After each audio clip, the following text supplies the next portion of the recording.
चौथे टेस्ट का डे 3 हो गया है समाप्त और भाई 544 रन बनाए हैं 7 विकेट के नुकसान पे। इंग्लैंड 135 ओवर में 186 रन की लीड है उनके पास। मैंने डे 2 में बहुत ही कॉन्फिडेंस के साथ बोला था कि इंडिया कमबैक कर देगी, फाड़ देगी इंग्लैंड को, ज्यादा से ज्यादा 400 तक रन, 400 450 तक ले जाएंगे ज्यादा से ज्यादा, बहुत ही ज्यादा कॉन्फिडेंस से बोला था।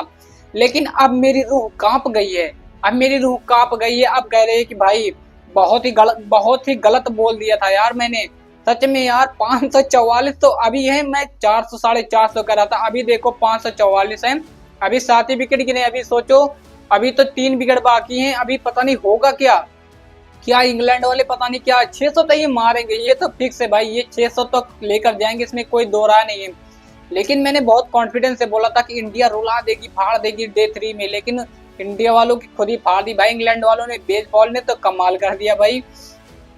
तो चलिए भाई अब बात कर लेते हैं डे 2 में, डे 3 में क्या हुआ, पहले डे 2 में बात कर लेते हैं। डे 2 में हो गया था 225 पे 2 थे इंग्लैंड वाले।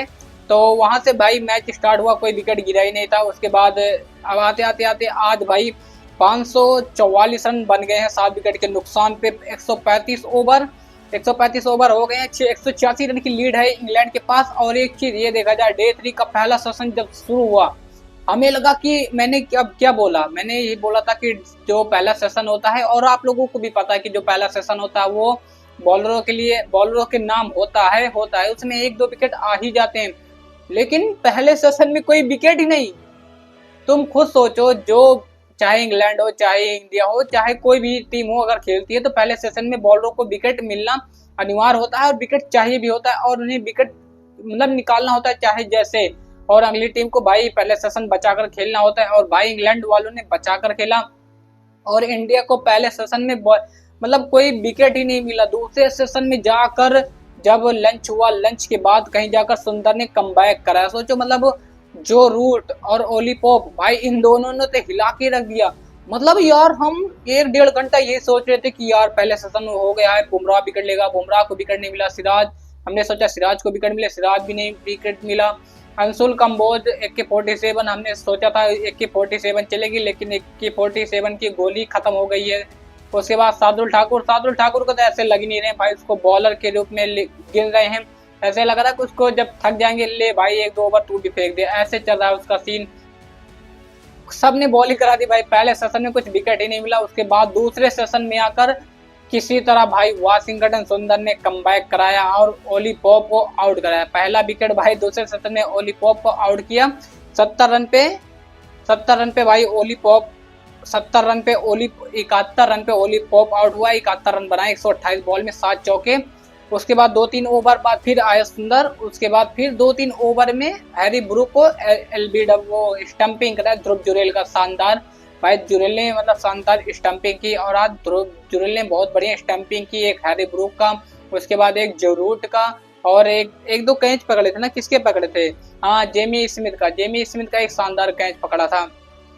उसके बाद जोरूट ने बनाई 150 रन। भाई जोरूट तो आउट होने का नाम ही नहीं ले रहा था भाई, ऐसे धीरे धीरे कछुए की चाल से खेलते 150 रन पे पहुंच गया। हमें पता भी नहीं चला कि 150 रन भी पहुंच गया। मतलब क्या ही बोले, लेकिन शानदार बैटिंग की यार भाई इस बंदे ने। मतलब समझो यही एक मिसाल था जिससे हमें डर था कि अगर जोरूट खड़ा हो जाएगा तो हमारी टीम इंडिया की हालत खराब हो जाएगी, और वही हुआ।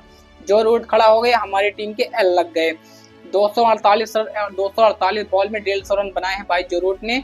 14 चौके मारे हैं, एक भी छक्का नहीं, 60 की इकोनॉमी से। उसके बाद हैरी ब्रूक तो आया भाई, वही अपना एक स्टेप आउट करके निकला जैसे, भाई सुंदर ने आउट कर दिया। और सेशन 2 में हमें केवल 2 ही विकेट मिले थे, ये भी देखना होता है। उसके बाद थर्ड सेशन में थोड़ा बहुत कमबैक जाकर हुआ। कमबैक तो ऐसा हुआ, सोचो अभी जो 544 ये बच्चे मतलब जो ये रन बने, अगर एक चीज इसमें ये देखा जाए कि इंग्लैंड यहाँ पे इनके 7 विकेट गिरते नहीं, क्योंकि बेन स्टोक जो था वो रिटायर्ड हर्ट हो गया था, जिसकी वजह से इसे जाना पड़ेगा। जेमी स्मिथ जब आया उसके बाद विकेट गिरना स्टार्ट हो गए। जेमी स्मिथ आउट हुआ, उसके बाद क्या कहते हैं रूट भी आउट हुआ। उसके बाद करते उनके 2-3 प्लेयर निपट गए। तो यहाँ पे बहुत बड़ा डिसएडवांटेज मिल गया इंग्लैंड को, और एडवांटेज मिल गया इंडिया को, क्योंकि भाई अगर यहाँ पे Ben Stokes retired out hurt नहीं हुआ होता, मतलब आउट नहीं हुआ होता, तो भाई इंग्लैंड शायद 544 इससे ज्यादा भी रन होता और 7 विकेट इनके होते भी नहीं। तो इंडिया को भाई एक बेनिफिट मिल गया। अब मतलब कि इंडिया को बेनिफिट मिल गया कि भाई उनको विकेट मिलने का। उसके बाद बेन स्टोक्स 77 भाई ये आया 7वें विकेट के बाद, मतलब 6वें विकेट के बाद 77 बनाए 134 पे, अभी भी नाबाद है। जेमी स्मिथ को भाई बोल्ड मारा। बुमराह ने बोल्ड मारा, पहला मतलब कैच दिया जुरेल को, पहला विकेट बुमराह को मिला। उसके बाद लियम डसन अभी नॉट आउट है, 52 बॉल खेल रहा है, 21 रन बनाए हैं। क्रिस वोक्स को सिराज ने बोल्ड मारा भाई, 17 बॉल खेल के 4 रन बनाए भाई इसने, क्रिस वोक्स ने। अगर बॉलिंग की देखा जाए भाई, बॉलिंग क्या ही बोले, और किसी को विकेट ही नहीं मिला पहले सेशन में। दूसरे सेशन में जाकर किसी तरह सुंदर को विकेट मिला। उसके बाद जसप्रीत बुमराह 28 ओवर फेंके हैं, 5 मेडन रन दिए, 95, 1 विकेट। मतलब सोचो यार, बुमराह मतलब 25 ओवर फेंक चुका है, 5 मेडन, 95 रन, 1 विकेट। मैंने आज तक बुमराह का कभी इतना ज्यादा रन खाते हुए नहीं देखा कि बुमराह इतना रन इससे खा गया हो, मतलब इससे इतना रन मिल गया हो और 1 विकेट मिला हो। यहाँ पे अगर देखो, अगर 95 रन है, 25 ओवर बुमराह ने फेंका है, तो समझो बहुत ज्यादा विकेट। यहाँ पे 2-3 विकेट तो फिक्स है कि मतलब 2-3 विकेट मिल जाता बुमराह को, लेकिन कोई विकेट नहीं।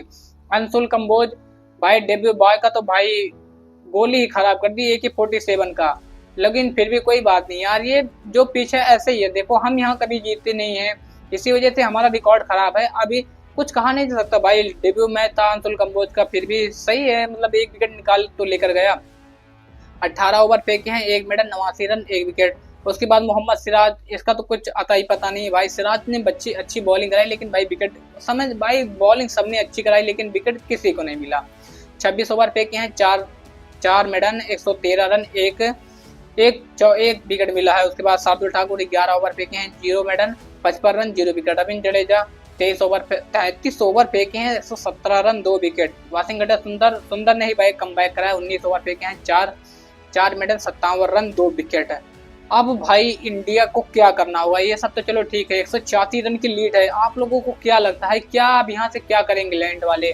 देखो मेरी जो थिंकिंग है, वो सोचेंगे कि 600 मतलब 200-250 का, मतलब 200-250 की लीड हो उनके पास, उनके अकॉर्डिंग अगर वो सोचेंगे कि भाई 200-250 रन का लीड लें, वो ऑल भी हो देखने को सोच सकते हैं कि यार हम ऑल आउट होते हैं, देख खेलते हैं, जब तक खेलेंगे नहीं, ऑल आउट हो जाएंगे कोई बात नहीं। उसके बाद इंडिया को आना ही आना है। तो भाई उनका तो फिक्स है, उनका तो चाहे तुम वो मैच ड्रॉ की तरफ भी जा रहे हैं, और ड्रॉ की तरफ ना, वो जीत की तरफ ही जा रहे हैं। ड्रॉ तो भूल ही जाओ, ड्रॉ इंडिया के लिए, इंडिया सोचिए कि बस किसी तरह बचाना है। अब 2 दिन हमारे पास बचे हैं, अब इंडिया को यहाँ पे क्या करना पड़ेगा। अब देखो पहला सेशन तो भाई इंग्लैंड खेलेगी, ये तो फिक्स है, पहला सेशन खेलेगी। उसके बाद दूसरा सेशन, तीसरा सेशन बचता है और 5वां दिन बचता है। तो इंडिया को क्या करना पड़ेगा? तो मेरे हिसाब से इंडिया को भाई यही करना पड़ेगा, डे 2 मतलब डे 4 डे 5 सर्वाइव करो, अगर सर्वाइव कर पाते हो तो। नहीं तो भाई कोई चांस नहीं इंडिया का, ना ही ड्रॉ का भाई तभी होगा जब चौथे और 5वें दिन सर्वाइव करेगी इंडिया। नहीं तो भाई ये मैच साफ हारी है टीम इंडिया। अब सर्वाइव कौन प्लेयर करेगा भाई, टीम इंडिया के प्लेयरों पर डिपेंड करना पड़ेगा, और इंडिया तो यहाँ जीत नहीं सकती, ये तो फिक्स है। अब ये मैच इंडिया नहीं जीत सकती। अब ये मैच अगर इंडिया चाहेगी ड्रॉ करा सकती है, बस उसके अलावा कुछ नहीं कर सकती है।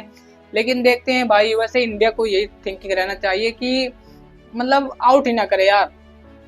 देखो अगर पहले सेशन खेलने दे इंग्लैंड को, खेलो सालो, तुम जितना खेल सकते हो बनाओ, 600-700 रन बनाओ। दूसरा सेशन भी खिलाओ, तीसरे सेशन में अगर हम आते हैं तो हमारे लिए बहुत बेनिफिट है, हम तीसरे सेशन में आएंगे, तीसरा सेशन बचा लेंगे। उसके बाद 5वें दिन हम अगर पूरा मतलब टिक के खेलेंगे ना, तुम कराओ डायरेक्ट में क्या होगा, मैच ड्रॉ होगा। सबसे बड़ी बात यही हो जाएगी, अगर हमें दूसरा सेशन मिल गया तो हमारी फटेगी भाई, हमारी तो बहुत, फिर उस कंडीशन में ये रहेगा, क्योंकि 2 सेशन बचेगा, फिर दूसरा सेशन खेलना पड़ेगा, तीसरा सेशन, उसके बाद डे 5 का 3 सेशन बाकी है, 5 सेशन में सर्वाइवल करना बहुत ही ज्यादा मुश्किल हो जाएगा भाई, बहुत ज्यादा मुश्किल हो जाएगा। उसके बाद उनके पास तो 186 रन की लीड है, अभी पता नहीं कितने रन की लीड और ले वो।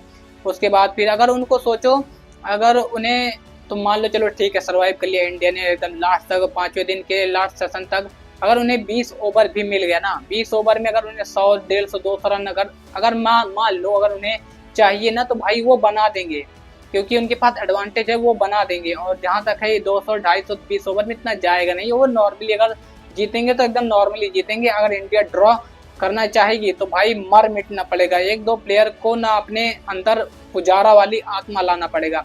एक दो को पुजारा की आत्मा, एक दो को तो भाई मुझे मुरली विजय की आत्मा लेकर आना पड़ेगा, तभी ये मैच रुक सकता है, नहीं तो मैच रुकने वाला नहीं है। मतलब इंडिया के हाथ से ये मैच निकल गया है। बाकी तो मेरा यही थिंकिंग है, इंडिया के हाथ से मैच निकल गया। बाकी आपका क्या थिंकिंग है कमेंट करके बताना। क्या इंडिया इस मैच को ड्रा करने जाएगी या जीतने जाएगी? क्या इंग्लैंड जीत रही है ये मैच कि नहीं जीतेगी? अपना जो सवाल है वो कमेंट बॉक्स में दे देना। बाकी अगर फेसबुक पे देख रहे हो फेसबुक पेज को लाइक कर लो, यूट्यूब पे देख रहे हो यूट्यूब चैनल को सब्सक्राइब कर लो। बाकी मिलते हैं लंच ब्रेक में, अभी शॉर्ट वीडियो आएगी लंच ब्रेक में। ओके।